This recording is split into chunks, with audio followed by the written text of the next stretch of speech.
Isang dating taga-suporta ng Communist Terrorist Group ang voluntaryong nagbalik loob kasabay ng pagsuko nito ng kanyang isang pirasong rifle grenade na may bulltrap sa bayan ng Ballesteros, Cagayan noong ika-6 ng Hulyo nitong taon.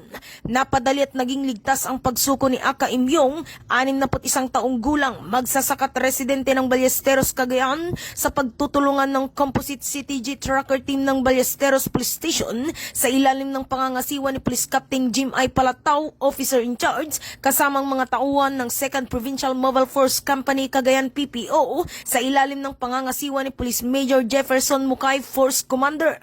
Ayon sa kanya, siya ay na-recruit ng isang pinuno ng pangkat ng Northern Cagayan Committing Probinsya ng Cagayan at naging regular na miyembro ng CTG noong 1990. Dahil pa sa hirap ng buhay, nakumbinsi siya at nagpa siya na sumali sa grupo.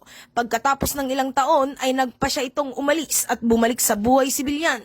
Higit pa rito dahil sa madalas na pagbisita sa barangay ng PNP Ballesteros at sa tulong ng mga opisyalis ng Ballesteros, Cagayan, kusang loob niyang isinusuko ang sarili at niyakap ang programa ng gobyerno. Sa kanyang pagsuko, siya ay sinamahan ng mga intel operatives ng himpilan na ito para sa tactical interview at dokumentasyon.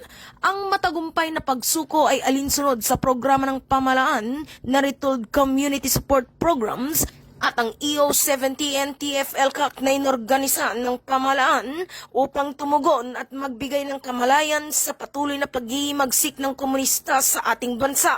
Kasama rin dito ang pagkakaloob ng tulong pinansyal at pagbibigay ng oportunidad upang magkaroon sila ng trabaho at hindi na muling babalik pa sa kabundukan at maging suliranin ng pamahalaan. Mula dito sa Lambak ng Cagayan, ako ang inyong Police News Network Correspondent, Patrolwoman Jerilyn Colico, alagad ng batas, taga-taguyod ng Balitang Pulis.